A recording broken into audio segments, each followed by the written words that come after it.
Okay, so the last time apparently the audio didn't record, so we're gonna try it again with a little bit different setup and see if it was the upload process or if it was the holder that I was using, because I has a cable that goes to a button, and I think I might have screwed up the phone, and the phone thought there was a mic attached and there wasn't. So this is my vision rack that I keep all my boas in. It's one of their big boa racks. It is absolutely massive. And this is my Animal Plastics. It's an old model Python rack. And that's one of my little frogs. Right there. Little frog. It's one of the native frogs, native to Nevada. Found it outside. Decided I wanted it as a pet. Pretty cute. This is the thermostats that I run. They're VE300s. Two of them. This is one of my cheaper thermostats. This is what I use on my incubator currently.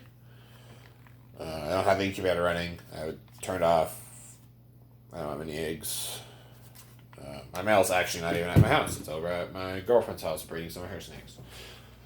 This is going to be your basic heat mat that you can use. There's multiple different brands, or you can just get actual heat cable, which is what I use on the big boa. That's heat cable right there. Or you can get just the basic heat tape, which is what's on this thing.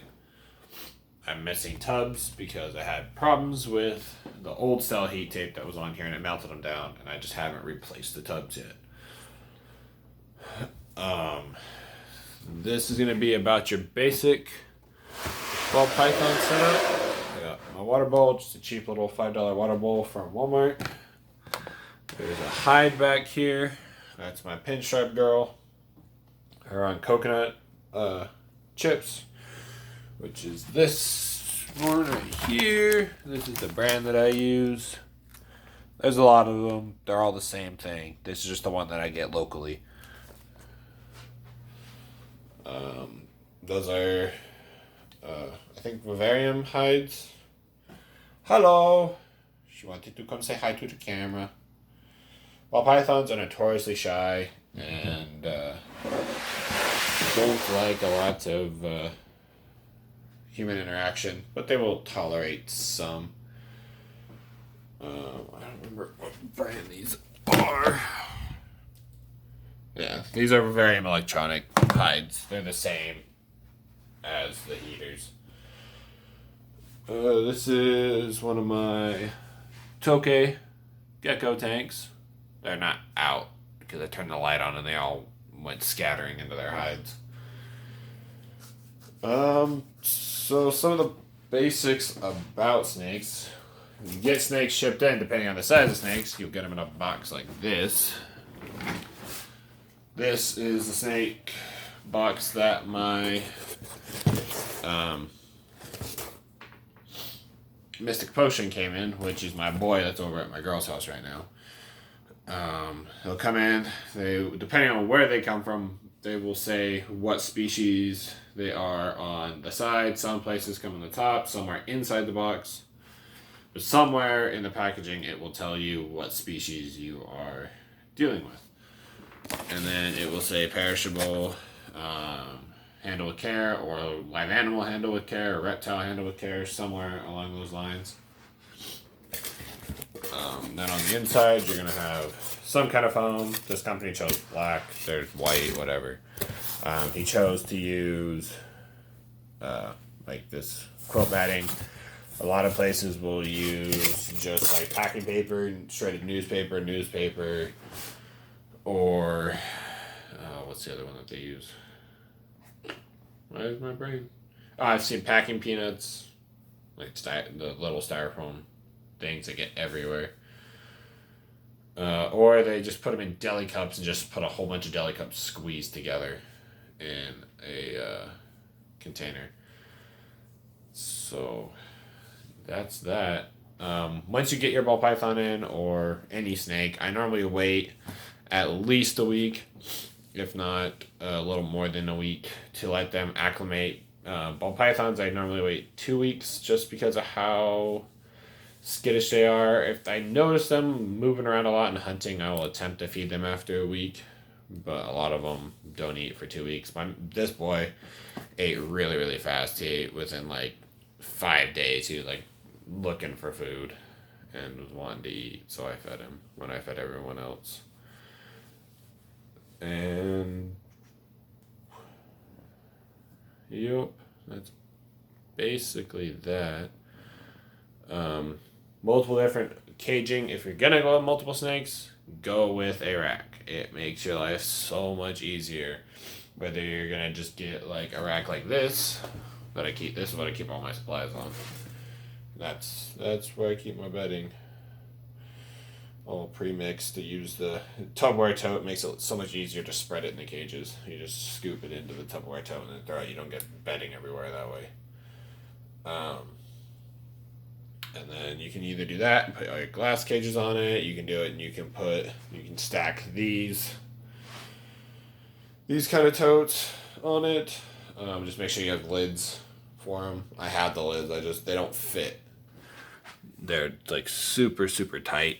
So the lids won't fit, which is fine. The snakes can't get out. But if you're going to just put lids on them and put them on a rack, make sure you put holes in them. You can either use something like this, which is just like a soldering iron, or you can use a drill and just drill the holes. Just make sure if you drill it, you sand the backside or drill it through the back into the outside. But I'd still sand it because I don't like to run my hands across it. But that's personal preference on how you do that.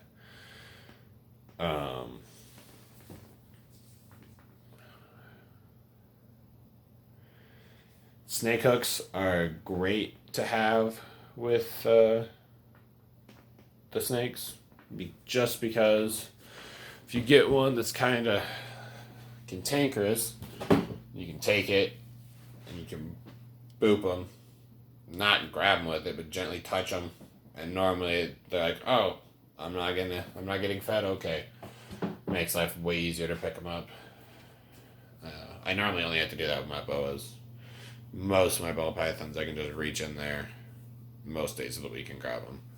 I don't like to handle them right before I feed them, so I don't have to worry about them being food aggressive because it's not feeding day. But boas, retics, some of their bigger snakes love to eat. They will come out. I love my boas. They're way easier to get eating once you get them shipped in than the ball pythons, I've noticed. I've been lucky with most of my ball pythons. I've had a few that are pains in the butts, but most of them are pretty easy to get started. Let's see.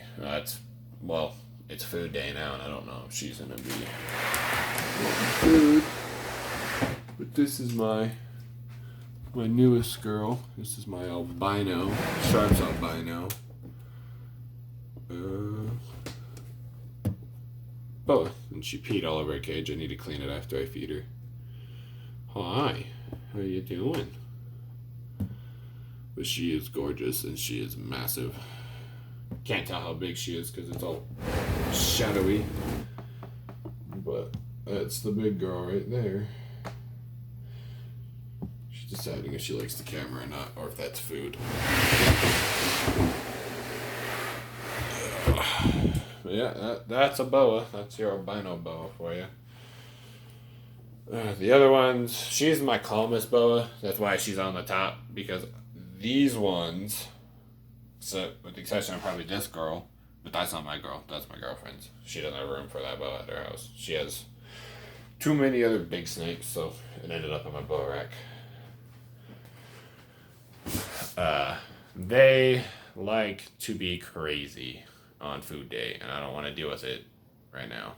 So they'll stay in their cage. We'll shoot a video on those guys later.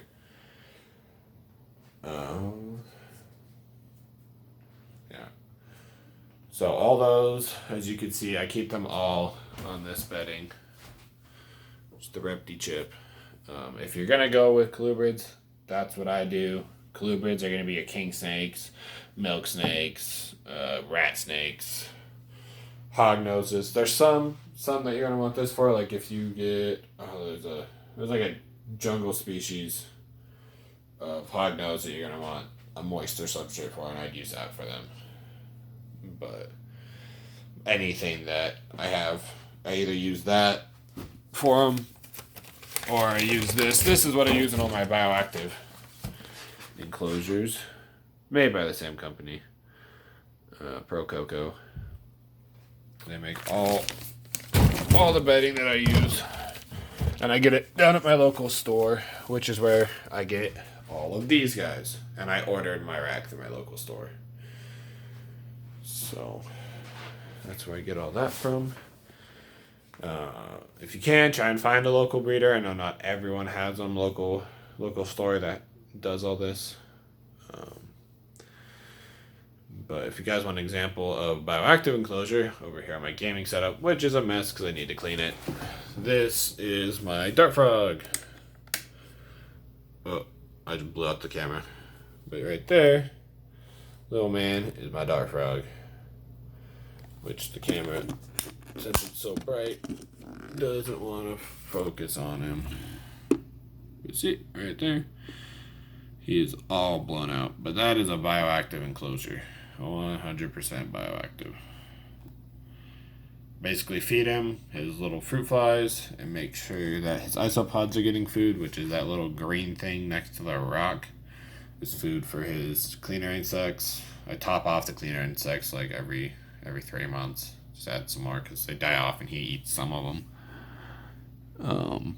Which is what that big bin up there is for. The snake hook is on top of is for growing out my bioactive insects and the substrate for them.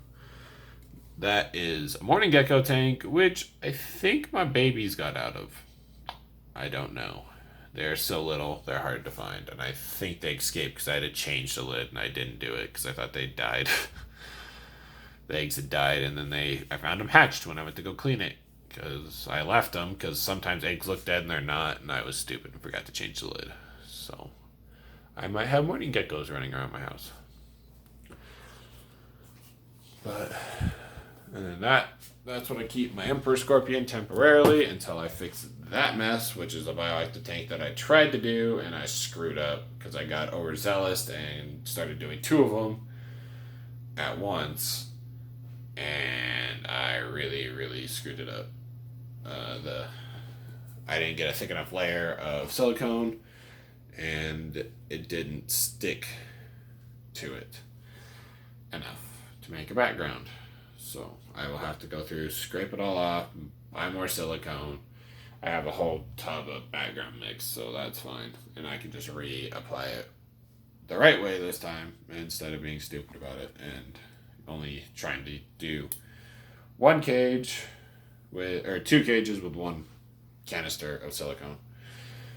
I will do 2 cages with 2 canisters of silicone, and hopefully that works. Also, I'm going to add foam. Try and take up some of the space so I don't have to use as much silicone. But that's the basics. If anyone's got any questions, we can ask them in the comments, and I can either shoot another video or just respond in the comments. Remember to like, comment, and subscribe, and we'll talk to you next time.